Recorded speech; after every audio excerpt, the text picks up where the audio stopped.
Coming up on 5 Minute News. Climate change could cause the Gulf Stream to collapse by 2025. DeSantis slashes staff as presidential campaign slows. And Joe Biden honors Emmett Till with monument. It's Wednesday, July 26.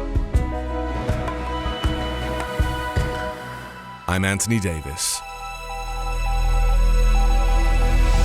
The Gulf Stream system could collapse as soon as 2025, a new study suggests. The shutting down of the vital ocean currents called the Atlantic Meridional Overturning Circulation, AMOC, by scientists, would bring catastrophic climate impacts. AMOC carries warm ocean water northwards towards the pole, where it cools and sinks, driving the Atlantic's currents. But an influx of fresh water from the accelerating melting of Greenland's ice cap and other sources is increasingly smothering the currents. AMOC was already known to be at its weakest in 1,600 years, owing to global heating, and researchers spotted signs of a tipping point in 2021. The new analysis estimates a timescale for the collapse of between 2025 and 2095, with a central estimate of 2050 if global carbon emissions are not reduced. Evidence from past collapses indicate changes of temperature of 10 degrees Celsius in a few decades, although these occurred during ice ages.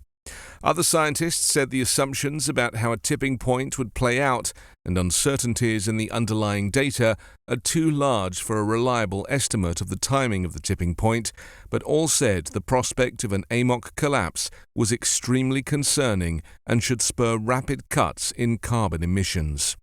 A collapse of AMOC would have disastrous consequences around the world, severely disrupting the rains that billions of people depend on for food in India, South America, and West Africa. It would increase storms and drop temperatures in Europe and lead to a rising sea level on the eastern coast of North America. It would also further endanger the Amazon rainforest and Antarctic ice sheets.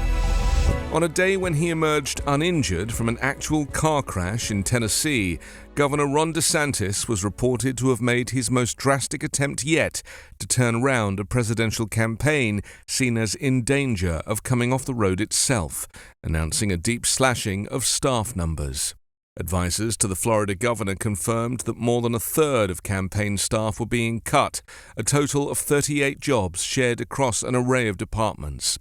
DeSantis' campaign manager said, following a top-to-bottom review of our organization, we have taken additional aggressive steps to streamline operations and put Ron DeSantis in the strongest position to win this primary and defeat Joe Biden. With the first Republican debate just a month away, DeSantis is still the strongest challenger to disgraced former President Donald Trump. But Trump enjoys national and key state polling leads of about 30 points, regardless of the 71 criminal charges against him and the prospect of many more. No other candidate in the 13-strong field has made a significant move, but DeSantis is widely held to be floundering, with donor sources maxed out and his policy proposals, often to the right even of Trump, falling flat with the public. President Joe Biden honored Emmett Till on Tuesday, the black teenager whose 1955 killing helped galvanize the civil rights movement, and his mother, with a national monument spanning 2 states and a call for Americans to learn the country's full history. 14-year-old Till, visiting from Chicago, was beaten, shot, and mutilated in Money, Mississippi on August 28, 1955, 4 days after a 21-year-old white woman accused him of whistling at her. His body was dumped in a river. The violent killing put a spotlight on the U.S. civil rights cause after his mother held an open casket funeral and a photo of her son's badly disfigured body appeared in black media. The National Monument designation across 5.7 acres and 3 sites marks a forceful new effort by the president to memorialize the country's bloody racial history, even as Republicans in many states push limits on how that past is taught in public schools.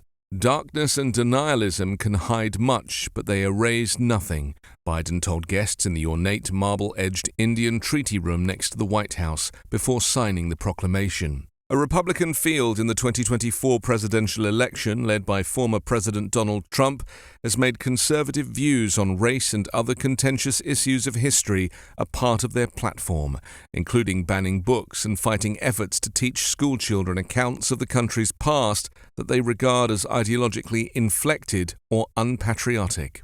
New education guidelines issued in Florida under Ron DeSantis last week ask middle school instructors to teach that enslaved black people developed helpful skills in bondage, among other measures.